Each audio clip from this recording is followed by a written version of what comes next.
Bonjour, nous allons parler de la prévention et des choses à faire quand on a un cancer du col et de l'utérus. Si vous voulez suivre jusqu'à la fin, restez avec nous jusqu'à la fin de cette vidéo, toujours dans la joie et dans la bonne humeur.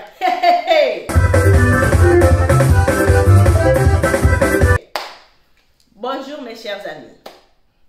Si vous avez quelqu'un dans votre famille qui souffre de cancer ou vous-même vous souffrez de cancer ou vous voulez savoir ce qu'il faut faire pour prévenir les cancers du col et de l'utérus, restez avec nous jusqu'à la fin de cette vidéo.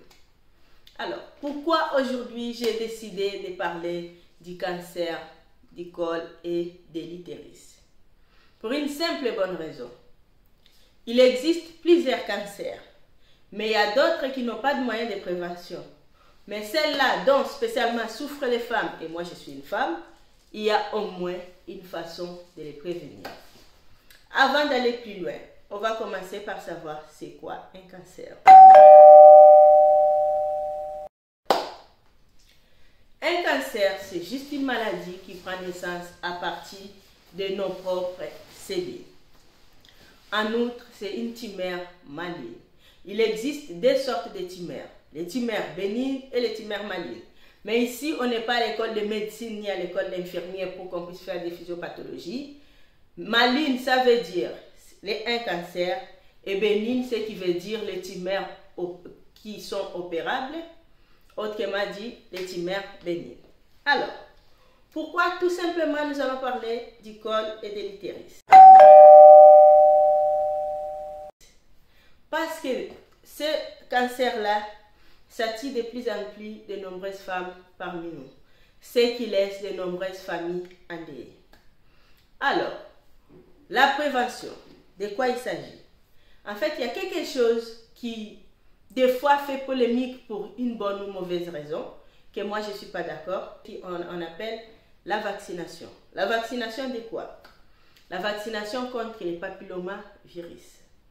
C'est quelque chose pour ceux qui sont en Occident, c'est gratuit. Pour ceux qui sont en Côte d'Ivoire aussi, je pense que c'est gratuit.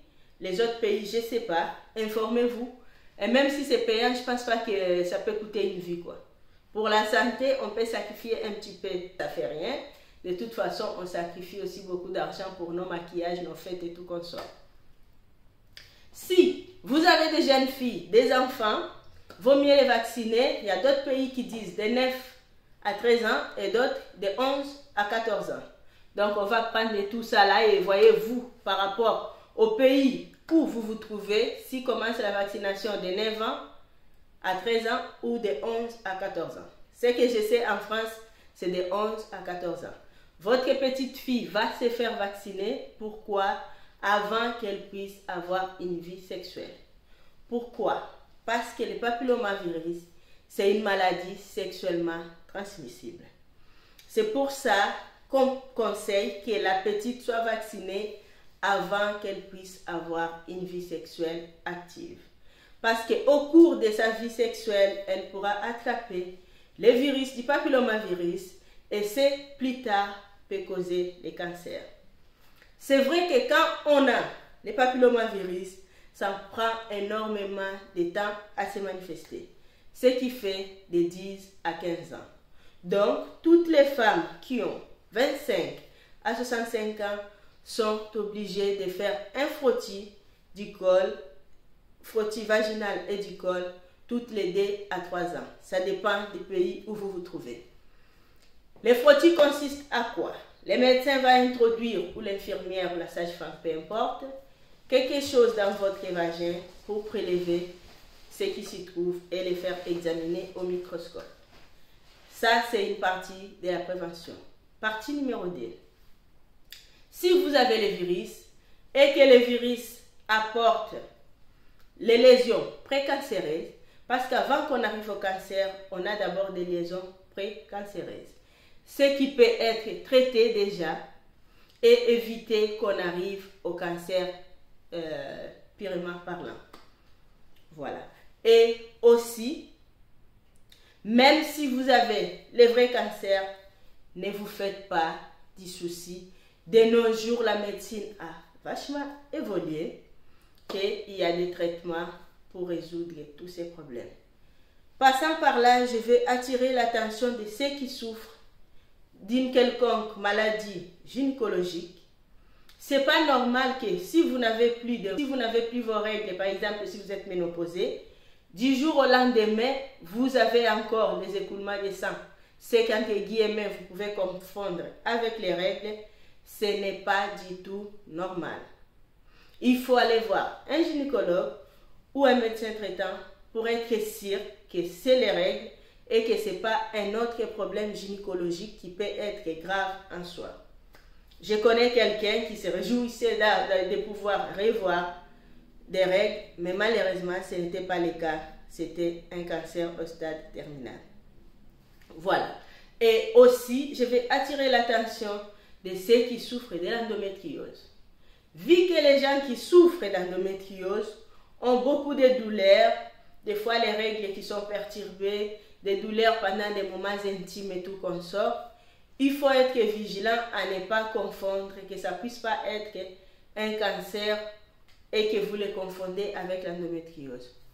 Pour éviter toutes ces choses, nous avons le devoir au moins, même si tout va bien dans votre vie, tous les 2 ans, allez voir un gynéco. Ça prendra juste 1 heure de votre temps et ça va sauver votre vie et ça mettra tout le monde dans la famille à l'aise.